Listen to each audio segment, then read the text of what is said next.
A to Z construction office के पास एक car के बगल में खड़ा रमेश अपने ससुर जी आनंद वर्मा से फोन पर बात कर रहा था। रमेश की शादी उनकी बेटी से हुई थी जो एक मॉडर्न सिटी की लड़की थी। उस वक्त आनंद वर्मा अपने आलीशान घर पे बैठे हुए थे। दामाद जी, आज दोपहर में खाने के लिए कहाँ जा रहे हैं? अभी तक तय नहीं किया। आपकी फूडी बेटी ने अभी तक कुछ कहा नहीं पिताजी। जैसे ही लंच टाइम आता है मेरी तो टेंशन ही बढ़ जाती है। इसमें टेंशन की क्या बात है दामाद जी, गाड़ी के टैंक में पेट्रोल फुल है, आपकी सहनशीलता भी बहुत है, बेटी के पास क्रेडिट कार्ड है, जहाँ जाके खाना है खाइए। समझ नहीं आता, आपकी बेटी को लंच टाइम में ही इतनी भूख क्यों लगती है? बाकी टाइम तो वो नॉर्मल रहती है। ये परेशानी मैंने हमारे फैमिली डॉक्टर साई कृष्णा से कही थी। उन्होंने कहा कोई हार्मोनल प्रॉब्लम हो सकती है। सच बताइए पिताजी, साई कृष्णा ने सच में डॉक्टर की पढ़ाई पढ़ी है या फिर पैसे देकर डॉक्टर की डिग्री खरीदी है? ये क्या कह रहे हो दामाद जी?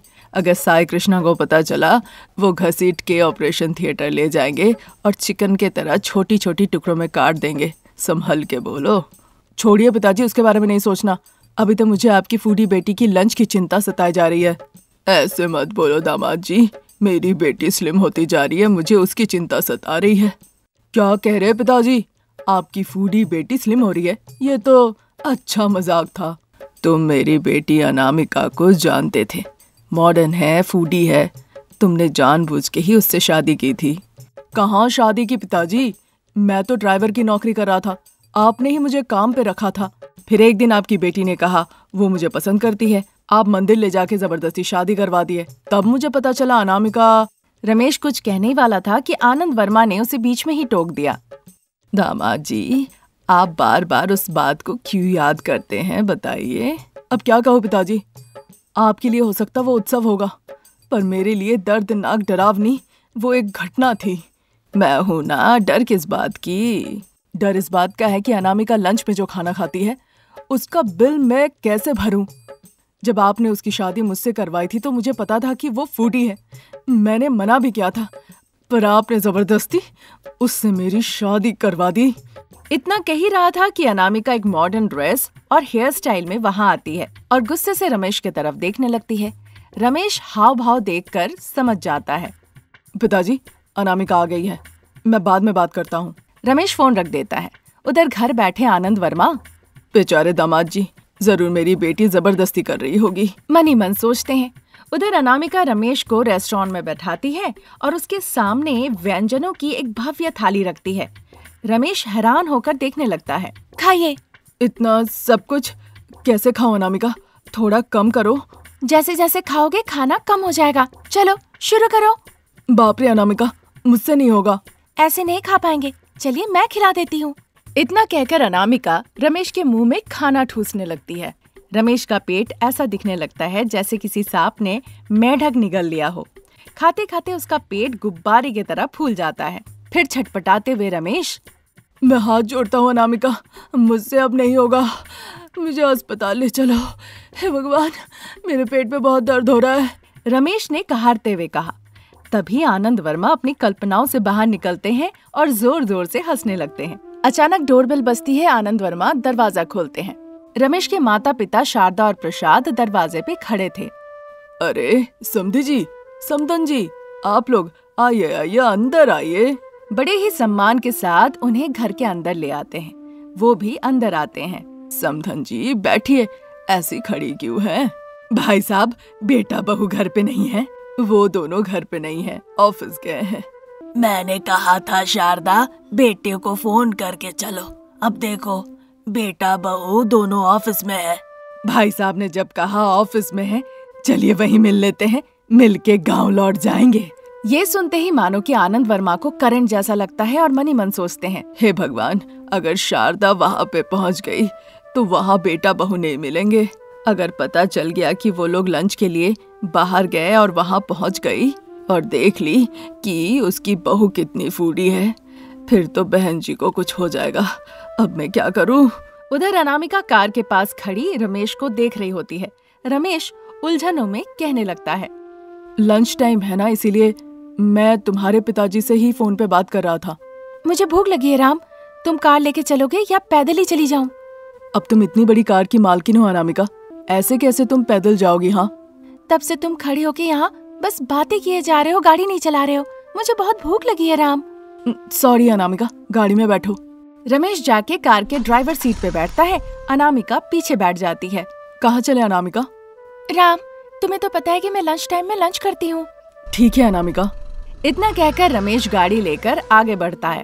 उधर घर पे शारदा आनंद वर्मा से पूछ रही होती है, भाई साहब हमें ऑफिस लेके चलिए ना, काम से हम गांव से यहाँ आए हैं, जैसे तैसे पहुँचे हैं। सोचा बेटा बहू को देखकर खुशी खुशी हम गांव लौट जाएंगे।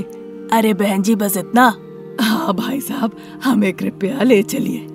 ठीक है बहन जी, लेकिन चलिए पहले हम एक बिरयानी सेंटर में जाके बिरयानी खा लेते हैं, फिर ऑफिस जाएंगे। अब इसके लिए आप ना मत कहिएगा। ये सुनकर प्रसाद खुशी से बोल पड़े, बिरयानी खाएंगे समधी जी? शारदा हाँ कह दो, समधी जी को परेशान करना ठीक नहीं होगा। उन्होंने कहा ना खाने के बाद ऑफिस ले जाएंगे, मान लो शारदा। ठीक है भाई साहब। शारदा की मंजूरी देने पर आनंद वर्मा और प्रसाद दोनों बहुत खुश हो जाते हैं। फिर तीनों घर से निकल जाते हैं। उधर शहर के एक मशहूर बिरयानी सेंटर में अनामिका एक टेबल पर बैठकर मेन्यू देख रही थी। तभी वहाँ पे वेटर आता है।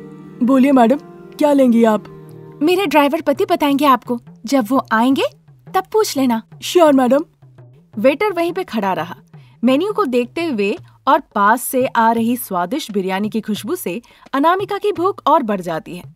थोड़ा नाराज होकर वो कहने लगती है, लग रहा है मेरे ड्राइवर पति कार पार्क करने में बहुत ज्यादा समय ले रहे हैं।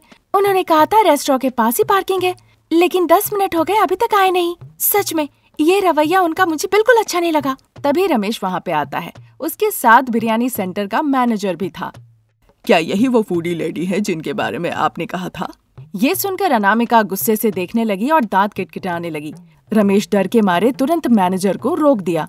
मैडम, आपके पति ने कहा था कि सबको भेज दिया जाए, यहाँ कोई नहीं आएगा। किचन में तरह तरह के पकवान बने हैं, आपके सामने सारे लाके हम परोसेंगे, जितनी मर्जी आप खा सकती हैं। मैनेजर की ये बात सुनकर अनामिका के चेहरे पे मुस्कान आई। रमेश मेन्यू कार्ड लेकर साइड में देखने लगा। तभी वेटर तरह तरह के पकवान ले आकर अनामिका के सामने एक बड़े से डाइनिंग टेबल पर रख देता है। बिना समय गवाए अनामिका भी खाना खाना शुरू कर देती है। वहीं खड़ा होकर वेटर आश्चर्य होकर देखने लगता है। ऐ वेटर, तुम यहाँ से जाओ, मैं देख लूंगा। रमेश जब इस तरह कहता है तो वेटर वहाँ से चला जाता है। अनामिका, तुम आराम से खाओ। आज के लंच में तुम्हारे पसंदीदा सारे पकवान हैं। मैं नहीं खाऊंगा और यहाँ कोई और भी नहीं आएगा, ठीक है ना? लंच का समय 1 घंटा है और ये 1 घंटा पूरा तुम्हारा है। हमने शहर के लगभग सारे बिरयानी सेंटर्स चख लिए हैं। कल की बात कल सोचेंगे, और क्या। वो ये कह ही रहा था कि शारदा, प्रसाद और आनंद वर्मा अचानक उसी रेस्टोरेंट में आ जाते हैं। वहाँ अनामिका को इस तरह खाते देख सभी चौंक जाते हैं। जैसे ही अनामिका ने देखा, वो बीच में ही खाना छोड़ के खड़ी हो जाती है। रमेश ने देखा माँ पिताजी आए हैं। माँ पिताजी को देखकर रमेश घबरा गया और झिझकते हुए कहा, माँ आप लोग घर पे जाइए, मैं घर आके आपको सब समझाता हूँ। रमेश की बातें सुनकर आनंद वर्मा, प्रसाद और शारदा गुस्से में घर लौट जाते हैं।